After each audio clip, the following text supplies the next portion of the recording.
Welcome to The Growth Shift, the podcast where we unlock the psychological and strategic blueprints of predictable growth. If you've built a successful business, you know the truth.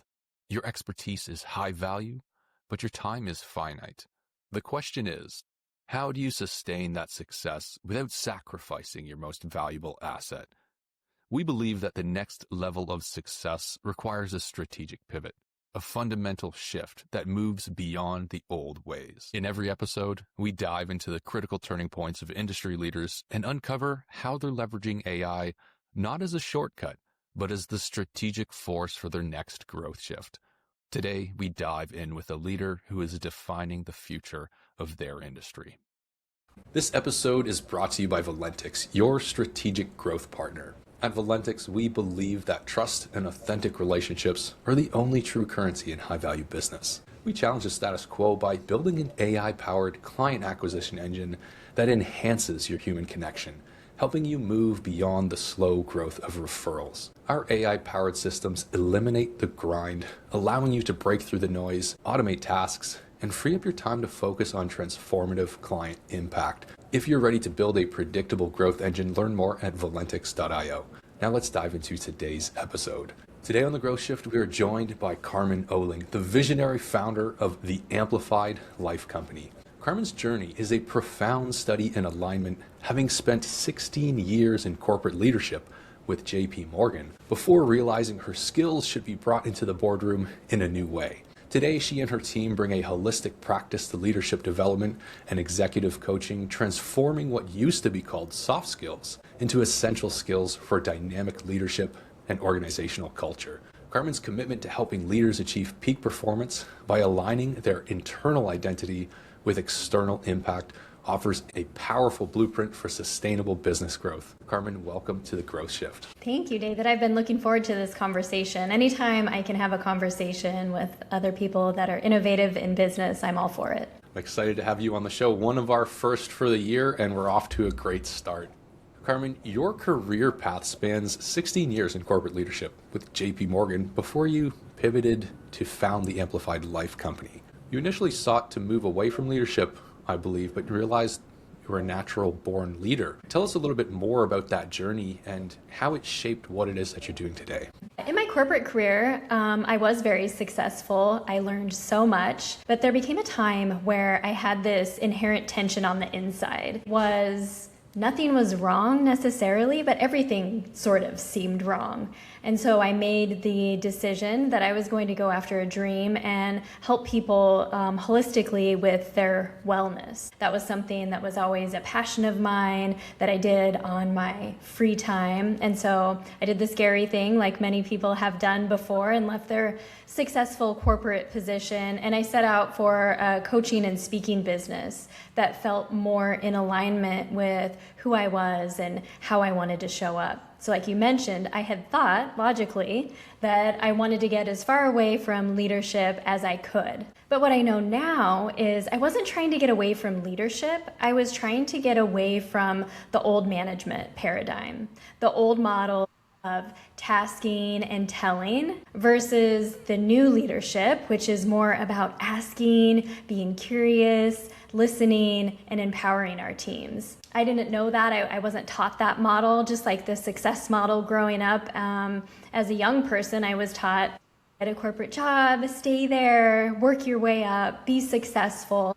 And so after leaving, I was able to uncover not only my true gifts and what I was passionate about, but also this way of leadership that needed to be brought back to the organizations that I used to work with and interact with. This is really interesting. I feel like there's a bit of a contrast here, not in what you're doing, but a contrast that led you to what you're doing, right? If we look at the corporate world in general, I suppose, corporate structures are very rigid and not holistic. And is it that contrast that led you to realize that perhaps there wasn't alignment for yourself and things need to be done differently? Or how did you come to that realization of, the holistic approach is really what's needed to transform leadership in today's world? It came through coaching hundreds of executives, CEOs, entrepreneurs, and leaders. So in my coaching practice, when I first started our organization, I did all the coaching, I did all of the workshops. And I found that when I could take those individuals outside of their normal 9 to 5 schedule and regimen, and we could expose them to something a little bit different than maybe they hadn't experienced before, i.e., we're going to become a beginner again. And sometimes that can be really hard for leaders to be a beginner again. But I would build up a relationship and such that they trusted me, and I would see them be a beginner again, try something with me that they hadn't tried before. And it started creating those new neural pathways in their brain. So when they came back to the office, they had new innovative thoughts, ideas. They were more open. They were less apt to do things as business as usual, which is one of the number one problems that we find in organizations that are successful on the outside. On the inside, it just feels like business as usual. And so these executives and leaders would come back and it would be inspiring their team. And I thought, I think we're really onto something here. How could we create a methodology around this that we could do a top-down approach where it's the CEO first and then the C-suite, the executive leadership team, and then down through the mid-level managers and cascade throughout the whole organization. That's really interesting. I love what you said there. I mean, just taking executives and leaders and pulling them into a position again where they were a beginner again, having to do things that they were uncomfortable with, forming new neural pathways and leading to new creativity and, new thoughts, new things that would come with it as well. How is it that you came to this approach and identified that the right way to help leaders grow is by putting them in that position where they're forced to learn again from new? Many of the things that I would work with the leaders on are things that I did for myself. So anytime that I would feel stuck or I would feel uncertainty, we all have those moments of tension, like I mentioned before, where we don't exactly know what the problem is, but we know we need to take action. And many of us just sit and never take action, and we keep going in that mediocre state. And so I would just try things, and I would try them, they would work, and then I would do research on it. I'd be like, oh, this is actually science-backed as well. Look at this actually works. And then I would just apply it in my coaching practice. And that N of one experiment over and over again on myself, I still do to this day. That must have been extremely satisfying, trying something, experimenting, realizing that it works, and then finding out that there's science to back this up as well. I'm not just dreaming up these things on my own. Must have been extremely satisfying to see the alignment there. Carmen, it sounds like through your journey, you've gone through a lot of, trial and error and testing, finding solutions for yourself, and then bringing them to your clients as well. Through this journey that you've been on and the experience that you have coaching as well as in the corporate world, surely you have a vast or a broad set of experiences that you've learned from. Looking back on your time, what do you think has been the most impactful growth shift for you, or perhaps a realization or lesson you've learned along the way that has put you in the position you are now? Something I always talk to our clients about is, what is today's priorities? What is the season of life that you're in right now? And so you can adjust your priorities as such. And so the thing that comes to mind the most is the pandemic. So after the pandemic, when you're growing a in-person coaching and speaking business, it becomes very challenging to have the same business model. And so my husband and I sat down and we thought about, okay, where are we at in this season of our life? So our kids were older and out of the house, and so we didn't have that responsibility any longer. What did we want? How did we want to feel? What did we want our legacy to be? What did we want to do with our lives? My husband had also left his career. He worked for the state of Oregon for 15 years, and he's a massage therapist now, something that he's always wanted to do. But we thought about with our business, do we want to continue having lifestyle businesses? And what I mean by lifestyle businesses is, don't get me wrong, we have successful businesses, and they paid for our lifestyle, but they weren't attached to like a legacy or a sellable asset or really a transferable asset or much IP that we could license or anything like that. So we sat down and thought, what do we want in our lives for this next season of our lives? And so for my husband, the answer was really clear.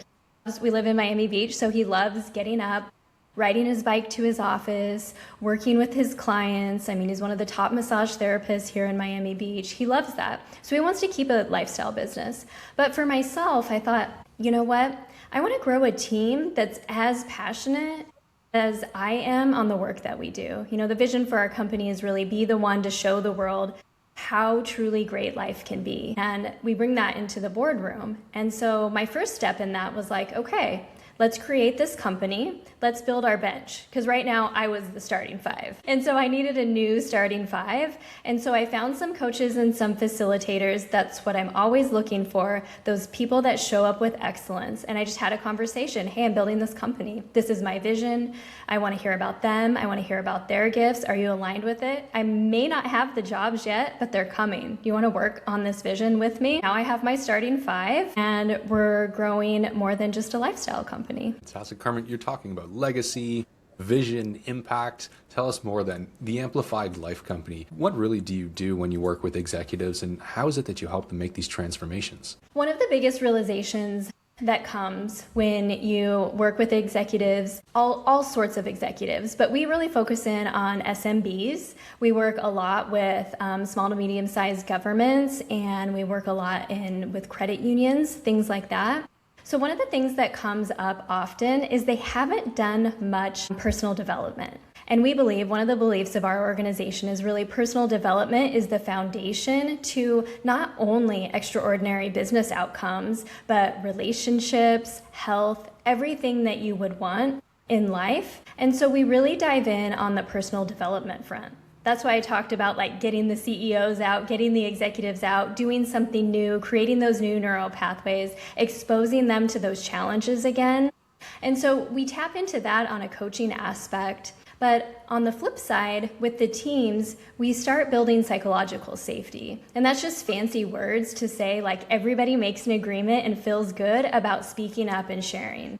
All that being fully revealed, speaking with candor, because one of the big challenges we have is the water cooler talks. People aren't speaking up, they're staying in their lane, they're looking at the main leader for everything, for the celebration, for the direction, for the approval. And we're building teams that are amplified. So each one of the people on that executive team are willing to coach each other, willing to hold each other accountable, willing to empower and celebrate and support each other. And it completely changes the dynamic where there's so much psychological safety built that the innovation and the creativity is off the charts. This is an incredibly powerful point here, and I absolutely love this, Carmen. I mean, for anyone in general, whether it's a CEO, whether it's an employee, whether we're looking at a business entity itself, the second you stop growing is the second you start dying, so to speak, right? But it's with forward momentum and with learning and with progress that we find fulfillment. Right? No one can be happy if you don't feel like you're contributing or you don't feel like you're moving forward. So the focus on personal development across the board is something I absolutely love. Now, conceptually, a lot of the listeners are probably thinking, oh, sure, personal development is great. I'm sure a lot of them are focused on it themselves as well. But when we look at the true impact this can have on a company or on an individual, do you have any specific stories you might be able to share with us about how, working with some executives, getting them to form new neural pathways and starting to lead their organization differently really led to a profound transformation? Oh my gosh, so many. Okay, let's pick one from this last year. I meet many CEOs and executives at events that I speak at. And so a CEO of a credit union heard me speak. And the topic that I was speaking about was peak performance teams, and how to have a peak performance team is it basically starts with someone who's a peak performing leader. Other people like to use the word high performing. We like to use the word peak performing. The caveat and the difference there is a high performer is going to stay up all night in order to be able to get it done. A peak performer is going to know that they don't do their best work at nighttime. They're going to get sleep, and in the morning they'll get it done in way less time than they would have the night before. So a peak performer just has a little bit of a different mindset. So he heard me talk about that, and he had a meeting arranged with me, and basically we sat down and he said, I felt like you were calling me out the whole entire time. Those things that you mentioned that I should be doing as a leader, I'm not. And as we think about how that cascades down through any size of organization, if the leader is not modeling what he wants his leaders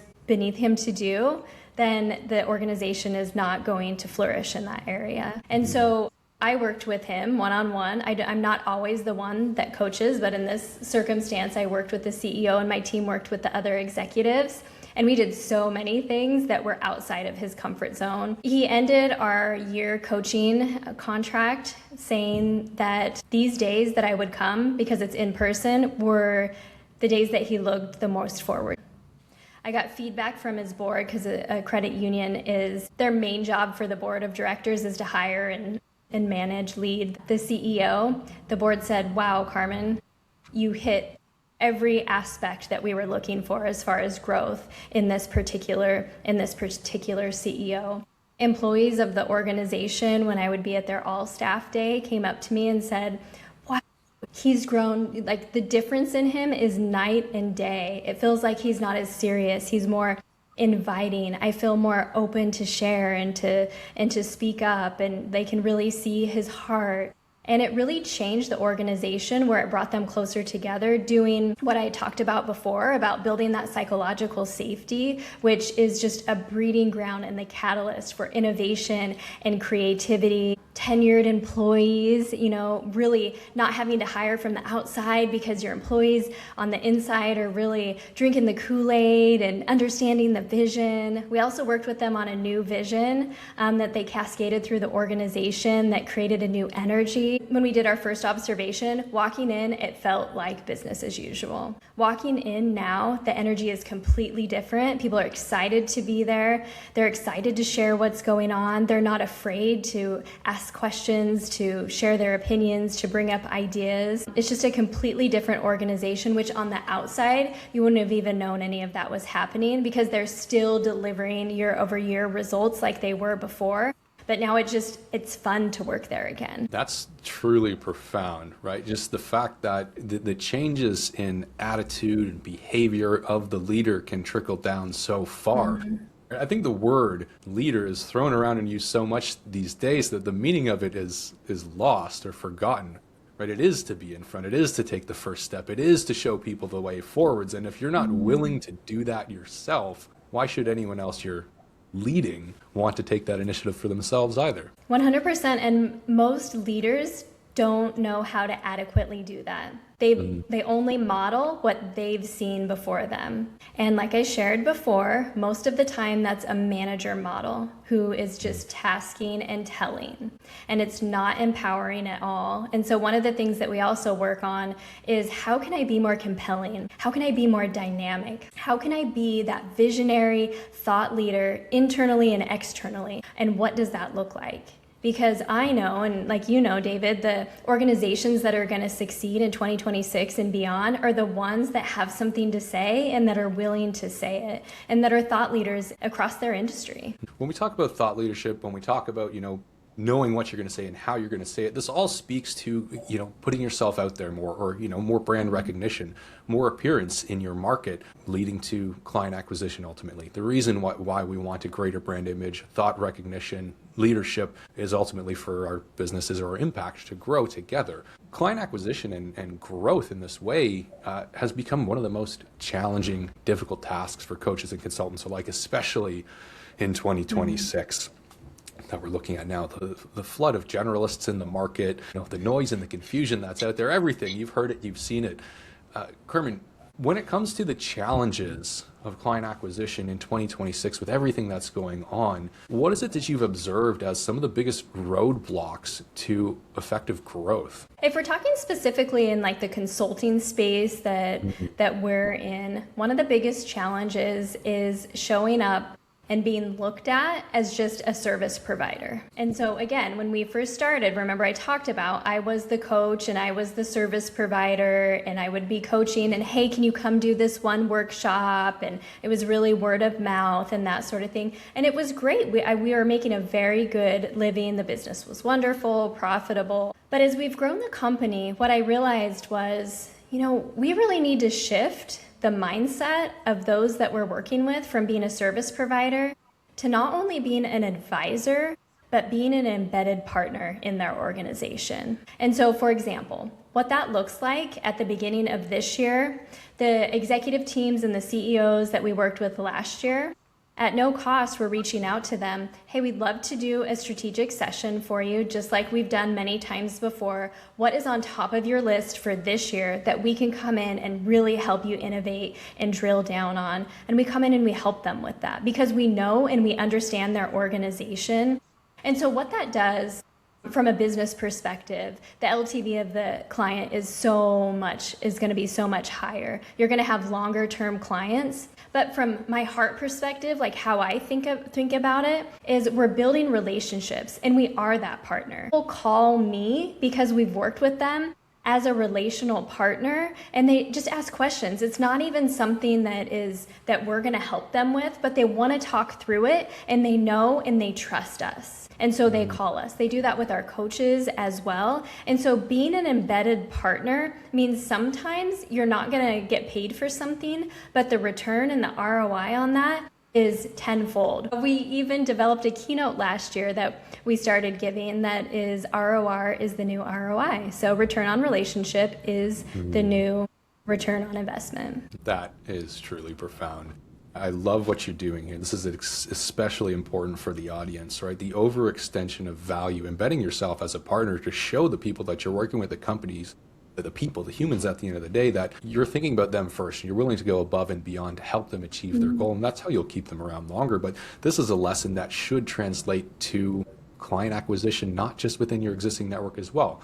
Right? If we're looking at, cold outreach, for example, or trying to acquire clients, trying to get in front of the right people, it's cliche and everyone's heard it before, but people don't care what you know until they know that you care, sure. But by providing something meaningful and valuable, you can draw people in for those conversations that you need to have. Marketing is supposed to be an exchange of value. And today it's very one-sided. So by even taking a little bit of the lessons that Carmen has here, provide value, give something meaningful. Sure, you're going to be giving time, but if you're pouring your time into ineffective tactics that aren't working anyways, perhaps you can consider the value exchange there. Carmen, that's very insightful. Yeah, and we are always thinking about, we're not just delivering deliverables anymore. It's not just the scope, it's the impact. What is the impact? And we speak to our clients in that way too and remind them of the impact. And it's not impact that we're making as an organization for them. It's the impact that they're now making because of the work that we've done with them. And so it takes it off of us. We did this. And it's like, look at what you're doing. And it's their impact. And it sounds like this is a strategy that's working extremely well for you within your existing network. Is this something that you've started using likewise with new prospective clients? Yes, and it is a little bit more challenging with new prospective clients. And so what we found that works really, really well is getting in front of those people. So getting on the right stages. And what that may look like is, for example, this month we're reaching out and really wanting to expand our presence here in South Florida. Because we've only lived here a few years, many of my contacts are not here in South Florida. So we're reaching out and we're going to offer to come and speak to these groups where the CEOs and the executives and that sort of thing would be on a really hot topic that's gonna make them like, oh my gosh, yes, I want that. So how to speak like the top one, I want that, I need that this year. And so we can start building those relationships in South Florida. Knowing that when we do that and we keep up on those relationships, it's not like we just go and speak and leave, but we make connections. We go out to lunch, we talk to them, we become that advisor in order to then work with them and become that embedded partner. And so speaking in person, this is pretty much one of our strategies that works time and time again. Does it take time? Yes. But do you build relationships that build, like, the average client is going to spend like $75,000 with us. And we're looking next year to hopefully get that to $150,000 and then continue growing that. So if you want to get clients like that, it's not a one and done. It's not something that you're going to set up on your website and you're going to sell them one time. It's building a relationship. Exactly that. It's not transactional. It's relational, right? And I mean, you need to get in front of people for these conversations, right?